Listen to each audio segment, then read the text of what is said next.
오늘 본문의 말씀은 좀 슬프고도 아름다운 이야기입니다. 흔히 불교에서는 이 세상을 고통의 세상이라 이렇게 말합니다. 그리고 그 고통은 인간의 집착에서부터 온다고 이야기합니다. 놓으면 되는데 붙잡고 놓지 않으려고 하기 때문에 고통을 느끼며 살아간다는 설명입니다. 그러면서 인생에는 크게 4가지 고통이 있는데 그 첫째는 사랑하는 사람을 떠나보내는 고통이고, 둘째는 미운 사람 만나는 고통이고, 셋째는 원하는 일이 이루어지지 않은 고통이고, 넷째는 절대로 내게 없었으면 하는 일이 이루어지는 고통이라고 말합니다. 어찌 보면 인간의 모든 고통이 이 4가지 범주 안에 다 들어있다고 해도 과언이 아닙니다. 그런데 심리학자들은 이 4가지 고통 중에서도 가장 큰 슬픔과 아픔이 있다면 그것은 사랑하는 사람을 떠나보내는 것이라고 이야기합니다. 그 고통이 얼마나 큰지 어떤 분은 표현하기를 10톤 트럭에 받치는 것과 같은 고통이라 이렇게 말합니다. 그때는 너무 아파서 멍했다가 세월이 가면 갈수록 씹히는 아픔, 이것이 사랑하는 사람과의 이별의 고통이라고 말합니다. 제가 목회하면서 보면 사랑하는 사람과의 이별의 슬픔과 아픔이 얼마나 큰지 적어도 2년 정도는 너무 힘들어서 제정신이 아닌 채 살아가는 것을 보게 됩니다. 조금 시간이 지나면 괜찮을 줄 알았는데 오히려 시간이 지나면 지날수록 열심히 기도해도 그것과 상관없이 이별의 슬픔과 아픔이 더욱 깊게 밀려와서 당혹스러워하고 힘들어하는 것을 보게 되어집니다. 여기에는 그 어느 누구도 예외가 없었습니다. 그런데 오늘 말씀해 보면 하나님의 사람 아브라함이 이런 고통을 겪고 있습니다. 그의 아내 사라가 죽었습니다. 사라의 나이 127세로 죽었으니까 결혼해서 100년을 함께 살다가 죽은 것입니다.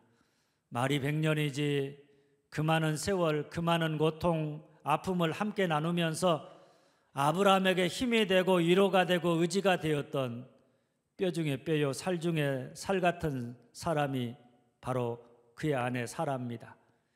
그런데 그런 사라가 90세가 되어서 낳은 아들 이삭이 장가 드는 것도 못 보고 아브라함의 곁에서 호련히 떠나갔습니다. 그런데 이런 이별의 슬픔 앞에서 믿음의 사람 아브라함이 어떻게 했느냐? 첫째 따라서 합니다. 슬퍼하며 애통했다. 슬퍼하며 애통했다. 2절 후반절입니다. 사라를 위하여 슬퍼하며 애통하다가, 사라가 죽었을 때 아브라함은 사라를 위해서 슬퍼하며 애통했습니다. 그야말로 통곡하면서 울었다는 것입니다. 3절에 그 시신 앞에서라는 볼을 보면 아브라함이 이미 죽은 사라의 시신을 보면서 이제 더 이상 자기와 함께 할 수 없는 사라를 바라보면서 사라를 위해서 슬퍼서 울었습니다. 이처럼 사랑하는 사람과의 이별이라는 것은 우리에게 큰 고통과 슬픔과 아픔을 가져다 주는 것입니다. 그리고 슬픔과 고통 속에서 우리가 나타내는 반응은 다른 게 아니라 바로 우는 것입니다. 통곡하면서 우는 것입니다. 그렇게 울면서 자기 마음속에 있는 애통함을 털어내는 것입니다. 거기에는 믿음의 사람도 예외가 될 수 없습니다. 천국의 소망을 가진 사람도, 아브라함처럼 더 나은 본향을 사모하면서 믿음으로 천국을 소망하고 준비했던 사람도, 사랑했던 사람과의 이별은 통곡하고 울 만큼 분명히 슬픈 것입니다. 그러니 여러분, 혹여 상갓집에 가서 우는 분들을 보면 천국에 소망이 있지 않느냐고 이제 그만 울라고 이렇게 말하지 마시기를 바랍니다. 울면 울 만큼 울도록 내버려 두어야 하는 것입니다. 슬퍼서 우는 사람을 보고 믿음 있는 사람은 울면 안 된다고 천국 갈 테니까 기쁨의 노래를 불러야 한다고 말하는 분도 있지만 그것은 사실 복음과 전혀 상관없는 엉터리 같은 이야기입니다. 슬픔을 당했는데 사랑하는 사람이 내 곁에서 떠나갔는데 슬퍼서 우는 것이 더 성경적인 모습입니다. 억지로 울 필요는 없겠지만은 슬픈 마음이나 나오는 눈물과 통곡을 억지로 우리가 참거나 그것을 막을 필요는 더욱이 없다는 이야기입니다. 유명한 성경학자인 워렌 워스비는 사람이 울어야 할 일에는 우는 것도 인격이요 영성이다 이렇게 말했습니다. 울어야 할 일에 우는 것도 인격이고 그것이 영성이다. 슬픈 일을 당할 때 충분히 슬퍼하면서 그것을 표현하는 일은 건강한 일이고 심지어 그것은 믿음 있는 자의 아름다운 믿음의 영적인 모습이라는 말씀입니다. 현대의학에서도 눈물을 억제하는 것은 오히려 질병의 원인이 된다고 말합니다. 거기다가 오랜 세월 동안 지속적으로 눈물을 억압하며 살아가면 이것은 정서 발달의 결정적 장애 요인이 될 수 있다고 경고해 주고 있습니다. 그래서 어찌 보면 남자들이 어려서부터 남자는 눈물 흘리면 안 된다 이런 교육을 받다 보니까 남자가 여자보다 정서적으로 건강하지 못한 것이 사실이고 남자의 평균 수명이 여자보다 길지 못한 이유 역시 남자가 울어야 될 때 울지 못해서 그런 것이라고 말하기도 합니다. 그러니 남자들이 건강하게 오래 살려면 뭘 해야 되느냐? 울어야 될 때 충분히 울 줄 아는 남자가 되어야 하는 줄 믿으시기를 바랍니다. 아멘을 안 하시네요. 신앙도 마찬가지입니다. 우리가 신앙생활하면서 눈물 흘려야 될 때 눈물 흘릴 줄 알아야 합니다. 하나님 앞에 나아가 통곡해야 될 때 통곡할 줄 알아야 합니다. 그냥 교회 나와서 거룩한 척 폰만 잡고 앉아있다가 하나님 앞에서 정말 눈물 흘려야 될 때 눈물 흘리지 아니하고 형제의 아픔과 고통을 바라보면서 함께 그것을 보고 아파하면서 눈물 흘릴 줄 모른다. 그것은 마치 예수님이 비유로 말씀하신 것처럼 사람이 피리를 불어도 춤추지 아니하고 애곡을 하여도 울지 않는 것과 같은 것입니다. 예수님 당시에 사람들이 그랬습니다.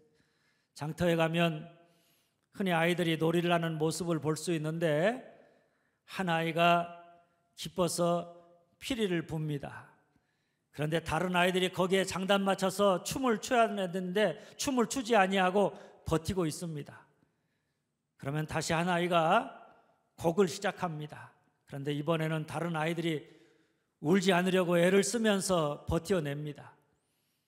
아이들이 장터에서 이렇게 논다는 것은 예수님의 말씀처럼 그 당시 사람들이 좋아도 춤추며 기뻐하지 아니하고 슬퍼도 울지 않는다. 자기 감정에 솔직하지 못하고 자기 감정을 꾹꾹 억누르고 살아가고 있다 이런 이야기입니다. 그러니 그 마음이 건강하지 못할 것이고 그 삶은 물론이고 그 신앙이 건강할 수가 없는 것입니다. 그런데 오늘 아브라함은 자기 아내 사라의 죽음을 보고 슬퍼하면서 통곡했습니다. 사람들의 눈치 보지 아니하고 자기 마음의 슬픔을 마음껏 슬퍼하면서 울었습니다. 믿음의 사람은 믿음 이야기하면서 인간미도 없고 정도 없는 그런 사람이 아닙니다. 믿음이 있다는 것은 우리가 국률의 마음이 있다는 것입니다. 국률의 마음이 있다는 것은 슬퍼할 때 슬퍼할 줄 안다는 것이고 기쁨이 있으면 함께 충분히 기뻐할 줄 아는 것이 믿음의 사람의 참된 모습입니다. 그러니 아브라함이 사라를 위해 슬퍼하며 애통했다는 것은 그의 믿음의 모습의 또 다른 모습인 줄 믿으시기를 바랍니다. 우리 역시 살다가 슬픈 일을 당하거나 혹은 슬픈 속에서 고통 속에 있는 애통하는 사람을 보거나 혹은 영적으로 죄로 말미암아서 슬퍼해야 될 상황에 처할 때마다 오늘 아브라함처럼 슬퍼하면서 애통하는 자가 되어질 수 있기를 주님의 이름으로 축원합니다. 둘째 따라서 합니다. 일어나 뒤에 있던 다리를 태워버렸다. 일어나 뒤에 있던 다리를 태워버렸다. 3절 4절 말씀입니다. 그 시신 앞에서 일어나 당신들 중에서 내게 매장할 소유주를 주어 내가 나의 죽은 자를 내 앞에서 내어다가 장사하게 하시오. 메마른 시절에 비가 오면 그 비를 뭐라고 합니까? 단비라고 말합니다.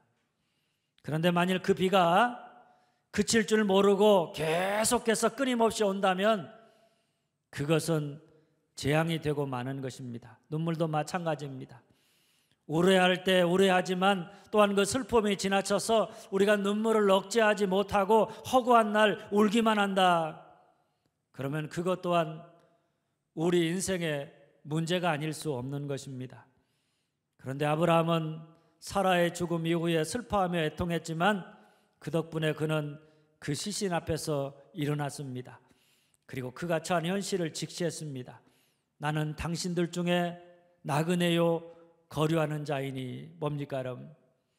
하나님은 분명히 아브라함과 사라에게 그들을 가나안 땅으로 부르시고 그 땅을 그가 밟는 곳마다 그와 그 후손들에게 주시겠다고 약속하셨습니다. 그런데 62년의 세월이 지나도록 아들 하나만 얻었을 뿐 아직 자기 소유로 된 땅이 한 평도 없어 사라의 매장지를 구하지 못하는 형편이었으니 그 마음이 사라의 죽음 앞에서 어떠했겠는가 하는 것입니다. 아마도 아브라함은 사라가 하나님의 약속을 믿고 62년을 기다리며 살았지만은 그 약속을 받지 못하고 그냥 허무하게 가버리는 것을 보고 자기 역시 나그네요 거류하는 자로 살다가 그냥 이대로 죽는 것은 아닌가 하는 생각이 들었을 것입니다. 그러면서 내가 하나님의 약속을 믿고 여기까지 와서 62년을 살았지만은 이곳이 과연 내가 영원히 살 곳이겠는가? 이곳이 내가 살 영원한 곳은 아닌가 보다. 이제라도 내가 고향으로 돌아가서 그곳에 사라를 매장하고 내 후손들이 거처할 처소를 마련하는 것이 옳지 않겠는가, 이런 유혹을 받았을 것입니다. 그래서 오늘 말씀 이전에 보면 22장 22절 이하에 뜬금없이 누가 등장하는가 하면 아브라함이 두고 떠나온 고향 땅에 살고 있는 그의 동생 나홀에 대한 이야기가 소개되어 나옵니다. 나홀이 고향 땅에서 여러 자녀를 낳고 그 땅에서 잘 살고 있다는 그런 이야기입니다. 아브라함이 떠나온 고향 땅의 평온한 모습이 그려지고 난 다음에 사라가 죽었는데 62년 동안 가나안 땅의 약속을 믿고 이곳에 살았는데 매장할 땅이 하나도 없다고 하는 사실은 아브라함으로 하여금 이제라도 내가 고향으로 돌아가야 되지 않는가, 내가 고향으로 돌아가면 내가 사라의 장례도 잘 치를 수 있을 것이고 더 이상 나그네요 거류하는 자로서의 서러움을 겪지 아니하고 평안히 남은 여생을 보낼 것이다. 그렇게 하는 것이 되지도 않을 약속을 기다리는 것보다 낫지 않을까, 이런 생각을 갖게 했을지도 모릅니다. 우리가 믿음의 삶을 살다 보면 때로 아브라함이 처한 것과 같은 상황에 처할 때가 얼마나 많이 있는지 모릅니다. 우리가 하나님의 약속의 축복을 믿고 축복의 말씀을 기다리면서 믿음으로 한 걸음 한 걸음 힘겹게 살아가고 있는데 지금 내 삶의 현실을 보면 전혀 그 약속이 이루어질 기미가 보이지 않습니다.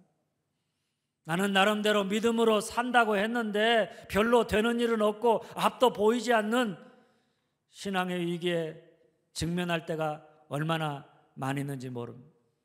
더군다나 그 과정 중에 아브라함처럼 사라가 죽었는데 그를 매장할 땅조차 없다는 실망스럽고 고통스러운 현실에 직면할 때가 얼마나 많이 있는지 모릅니다. 그럴 때 우리 역시 아브라함처럼 어떤 유혹을 받는가 하면 내가 지금까지 걸어온 믿음의 길, 사명의 삶을 그만 포기하고 다시 과거로 돌아가고 싶은 유혹을 받습니다. 영화 박하사탕에 나오는 주인공처럼 나 돌아갈래, 하나님을 향해서 세상을 향해서 크게 외치고 싶을 때가 얼마나 많이 있는지 모릅니다. 그런데 오늘 아브라함은 그런 유혹 앞에서 아직은 이루어지지 않았지만 사라를 자기 고향이 아니라 하나님이 약속하신 가나안 땅에 묻기로 결심합니다. 그래서 이렇게 말합니다. 내게 매장할 소유주를 주어, 매장할 소유주를 달라고 요청합니다. 공짜로 주겠다는 해족 속에게 은 400세겔을 주고 그 땅을 사서 영원히 자기 소유로 확정하고 그곳에 있는 막벨라 굴에다가 자기 아내 사례를 장사하였습니다. 여러분, 아브라함이 이렇게 한 이유는 다른 게 아닙니다. 그는 지금 하나님의 약속이 이루어지지 않아서 사라를 장사할 땅도 없었지만은 그럼에도 불구하고 그는 하나님은 신실하신 분이심을 믿었습니다. 하나님의 신실하심을 믿고 나는 하나님의 약속을 믿고 끝까지 기다리겠다. 하란이나 갈대아 우르로 돌아가는 일은 없을 것이다. 내가 뒤돌아서지 않을 것이다. 이런 각오를 그의 행동으로 분명히 하고 있는 것입니다. 성서침례신학대학원 학장이셨던 김우생 목사님은 원래 서울의 괜찮은 대학에 다니면서 외무고시를 준비하던 젊은이였습니다. 그런데 그런 그가 어느 날 목회자라의 소명을 받고 너무나 마음에 갈등이 되어서 당시 신앙의 멘토인 베스킨 선교사님에게 상담을 했는데 선교사님이 그에게 간단하게 이렇게 대답했다고 합니다. 뒤돌아갈 수 있는 다리를 태워버리세요.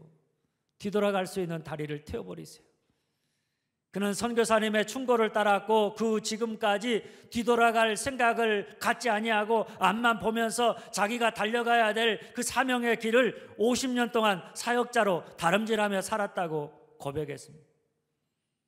그런데 오늘 우리에게도 믿음으로 살다가 지금 내 삶의 현실을 보면 별로 달라진 것 없고 하나님의 약속을 믿고 여기까지 왔지만 하나님의 약속이 이루어지지 않아서 여전히 앞이 보이지 않는 답답한 상황에 직면할 때 나 돌아갈래. 믿음 없던 때로, 사명이 없던 때로, 편안한 때로 돌아가자고 하는 유혹이 들 때마다 나는 돌아서지 않겠다고, 뒤돌아보지 않겠다고, 뒤돌아갈 수 있는 다리를 태워버리고 어떤 일이 있어도 하나님을 신뢰하면서 믿음으로 버티겠다. 이런 결단이 우리에게 필요한 줄 믿으시기를 바랍니다. 이제 그런데 그가 그렇게 할 수 있었던 것은 따라서 합니다. 더 나은 본향을 바라보았다. 더 나은 본향을 바라보았다. 히브리서 11장 13절에서 16절 말씀입니다. 우리 같이 한번 찾아보도록 하겠습니다. 히브리서 11장 13절에서 16절입니다. 신약 365쪽입니다. 히브리서 11장 13절에서 16절 말씀입니다. 믿음의 사람들의 이 세상에서의 삶의 모습이 어떠했는가를 보여주는 말씀입니다. 우리 같이 한번 읽어보도록 하겠습니다. 이 사람들은 다 믿음을 따라 죽었으며 약속을 받지 못하였으되 그것들을 멀리서 보고 환영하며 또 땅에서는 외국인과 나그네임을 증언하였으니 그들이 이같이 말하는 것은 자기들이 본향을 찾는 자임을 나타냅니다. 그들이 나온 바 본향을 생각하였더라면 돌아갈 기회가 있었으려니와 그들이 이제는 더 나은 본향을 사모하니 곧 하늘에 있는 것이라. 이러므로 하나님이 그들의 하나님이라 일컬음을 받으심을 부끄러워하지 아니하시고 그들을 위하여 한 성을 예비하셨느니라. 아멘. 한 교회학교 교사가 자기 반 아이들에게 지금 천국에 가고 싶은 사람 손 들어보세요 물었습니다. 아이들이 너도 나도 질세라 앞다투어서 손을 번쩍 들었습니다. 그런데 한 아이만 손을 들지 않고 한쪽 구석에서 곤란 표정으로 머뭇거리고 있었습니다. 선생님이 묻습니다. 얘야, 너는 천국에 가고 싶지 않니? 아이가 주춤거리다가 시무룩한 표정으로 대답합니다. 아니요, 저도 가고 싶어요. 그런데 왜 손을 들지 않았지? 아이의 대답입니다. 오늘 저녁에 엄마가 맛있는 떡볶이 해준다고 하셨거든요. 텔레비전도 봐야 하고요. 그래서 저는 저녁에 집에 가야 해요. 참 솔직한 대답입니다. 맛있는 떡볶이, 재미있는 텔레비전 때문에 이 아이가 얼마나 마음에 갈등을 하고 고민을 했을까 생각되어집니다. 그런데 오늘 우리는 이 어린아이처럼 영원한 것을 보지 못하고 지금 이 땅에 내 눈앞에 보이는 현실에만 집착하며 살아가다가 결단해야 될 때 결단하지 못하고 머뭇거리다가 낭패를 볼 때가 얼마나 많이 있는지 모릅니다. 그런데 오늘 아브라함은 사라의 죽음으로 인한 슬픔 속에서 자기에게 여전히 약속이 이루어지지 않았다고, 여전히 이 땅에서 사라를 매장할 땅조차 없다고 실망하거나 낙심하지 아니하고, 그럼에도 불구하고 가나안 땅 막벨라 굴을 사서 거기다가 사라를 장사 지내므로 하나님의 약속을 굳게 붙잡았습니다. 다시 고향 땅 갈대아 우르로 돌아갈 수도 있었지만은 앞으로 이루어질 더 나은 본향을 바라보면서 다시 돌아갈 수 있는 다리를 끊어버렸습니다. 아브라함이 이렇게 믿음을 결단함으로 아직 하나님의 약속이 이루어지지 않았지만 하나님은 신실하신 분이시기에 그 약속은 헛되지 않을 것임을 분명히 했던 것입니다. 비록 하나님의 약속이 자기 살아 생전에 이루어지지 않는다고 할지라도 하나님의 축복된 약속은 자기의 생을 넘어서 반드시 그의 후손들에게라도 이루어질 것을 확신했습니다. 히브리서 기자의 표현으로 하면 더 나은 본향을 사모했던 것입니다. 그래서 그런지 사라의 죽음을 장사 지내면서 아브라함에게는 하나님의 사라를 먼저 데려가셨느냐고, 왜 이 땅을 나와 내 후손에게 주시겠다고 하신 약속을 아직도 지키지 않으셔서 사라가 묻힐 땅조차 없느냐고, 죽음에 대한 분노가 없습니다. 죽음의 전문가로 잘 알려진 키블로로스는 사람은 누구나 죽음에 대한 분노가 있다고, 그래서 죽음을 두려워한다고 말합니다. 그래서 죽음에 대한 두려움 때문에 죽음을 부정한 것으로 여기거나 혹은 죽은 이의 원혼을 달래서 그 부정한 것이, 그 무서운 것이 우리에게 다가오지 못하도록 하는 의식을 종교와 상관없이 행하거나 혹은 묘석을 세우는 등등을 한다고 이야기합니다. 그런데 오늘 아브라함은 사라의 죽음으로 슬퍼하고 애통해하면서도 그것 때문에 분노하지 아니하고 더 나은 본향, 곧 천국에서 다시 만날 소망을 바라보면서 오히려 슬픔을 떨치고 일어나 장례를 준비하되 사라의 죽음을 통해서 언젠가 자기도 죽을 것임을 깨닫고 자기의 죽음을 준비하는 것을 보게 되어집니다. 사실 어찌 생각해 보면 아브라함에게는 이처럼 인간은 누구나 죽음을 맞이하게 되어져 있고 그 죽음이 끝이 아니라 더 나은 본향에 대한 믿음이 있었기에 그가 지금 사라를 떠나보내는 슬픔과 아직 이루어지지 않은 하나님의 약속에 대한 실망스러움에도 불구하고 다시 과거로 돌아가지 아니하고 그 모든 슬픔과 실망스러움을 견디어내고 끝내 그곳에서 믿음으로 살아가기로 결단할 수 있었던 것입니다. 그렇습니다. 오늘 우리가 나름대로 믿음으로 살고 하나님을 섬기며 하나님의 약속의 축복을 기다리면서 주님과 주님의 나라를 위해 헌신하며 살아왔지만 여전히 우리의 헌신은 아직 달라진 것이 없어 실망스러울 때가 얼마나 많이 있는지 모릅니다. 그래서 마음에 때로 낙심이 되기도 하고 때로 마음에 내가 이 모든 것을 다 내려놓고 옛날로 되돌아가고 싶은 마음이 들 때가 얼마나 많이 있는지 모릅니다. 그러나 그럼에도 불구하고 우리가 낙심하거나 되돌아가지 아니하고 믿음으로 버티며 견디하는 것은 우리에게는 더 나은 본향이 있고 하나님이 우리를 위해 예비하신 한 성이 마련되어져 있기 때문입니다. 우리에게 더 나은 본향이 있다. 우리를 위해 예비하신 한 성이 있다. 이 사실을 믿고 약속의 소망 가운데 사는 사람은 이 땅에서 어떤 고난과 슬픔과 어려움을 당하든 아무리 지금의 현실이 희망이 없고 실망스럽다고 할지라도 그것 때문에 가던 길을 포기하고 돌이켜 다시 옛생활로 되돌아가는 사람이 아니라 그 모든 것을 다 견뎌내고 끝까지 소망 가운데 믿음으로 살아가는 자가 되어야 하는 줄 믿으시기를 바랍니다. 서울 마포구 합정동에 있는 양화진에 가면 한국을 사랑했던 외국인 선교사들의 묘역이 있습니다. 우리 교회도 몇 해 전에 교회 봉사자들과 함께 한번 방문한 적이 있는데 그곳에는 지금부터 120년 전 조선을 사랑해서 일가족이 조선 땅에서 헌신한 로제타 홀 선교사 가족의 묘가 있습니다. 로제타 홀은 미국에서 태어나 그녀의 나이 25살에 의료 선교사로 하나님의 부름을 받아 한국에 들어왔습니다. 한국에서 캐나다 의료 선교사인 윌리엄 홀과 결혼해서 함께 의료 선교를 감당했지만 결혼한 지 2년 5개월 만에 남편이 평양에서 청일전쟁으로 인한 부상자들을 치료하면서 말씀을 전하다가 그만 과로와 질병으로 죽고 맙니다.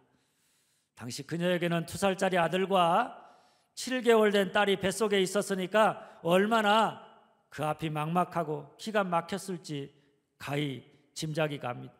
아마도 실망과 슬픔에 하나님의 부르심이고 뭐고 이제 다 졌고 그냥 고향으로 돌아가고 싶었을지도 모릅니다.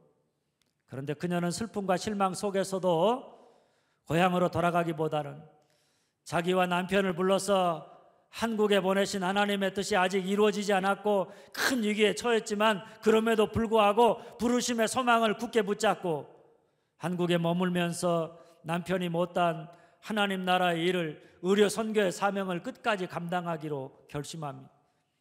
그 그녀는 딸을 출산한 다음 평양에 한국 최초의 병원을 세웠고 부녀자와 아이들을 위한 전문 병원도 세웠습니다. 그런데 그 또 한 번 비극이 벌어지는데 이번에는 어린 딸이 풍토병에 걸려서 죽었습니다. 그녀는 딸의 시체를 평양에서 서울 양화진 남편이 묻혀있던 외국인 선교사 묘지로 옮겨다가 묻었습니다. 남편도 모자라서 딸이 죽자 로제타 선교사는 그 마음이 크게 흔들렸습니다. 그야말로 하던 일을 다 포기하고 고국으로 다시 돌아가고 싶은 유혹이 밀려왔습니다. 내가 이렇게까지 하면서 이곳에서 하나님 주신 사명을 감당해야 옳은 것인가? 이곳이 과연 나에게 축복의 땅인가? 그는 많은 고민 끝에 그 많은 유혹 가운데 그 마음이 흔들렸습니다. 그런데 그 순간 로제타울 선교사는 자기 남편이 죽을 때 들었던 하나님의 음성이 떠올랐습니다. 사랑하는 딸아, 내 남편 윌리엄 홀이 이루지 못한 조선 사랑을 내가 이루어라. 그뿐 아니라 그녀는 또한 자기 남편이 죽어가면서 자기에게 했던 나는 그리스도를 섬겼으며 그분이 보상하실 것이니 후회하지도 슬퍼하지도 말라, 이 말도 기억했습니다. 쉽게 말하면 더 나은 본향을 바라보았습니다. 그 로제타울 선교사는 딸을 남편 옆에다가 묻으면서 이렇게 기도했습니다. 하나님, 사랑하는 아들 셰우드 홀과 내가 조선에서 평생 주님이 내게 부르신 부름의 사명을 따라 맡겨진 사역을 감당할 수 있게 해주시기를 원합니다. 눈물로 기도했습니다. 그 기도처럼 그녀는 많은 아픔과 어려움과 고난이 있었지만 자신의 슬픔과 상실을 극복하고 43년 동안 한국에 남아서 한국을 위해 봉사하면서 많은 의료 전문 병원과 의과대학과 간호대학을 세워서 꾸준히 환자들을 치료하고 복음을 전하는 축복의 통로가 되었던 것입니다. 할렐루야.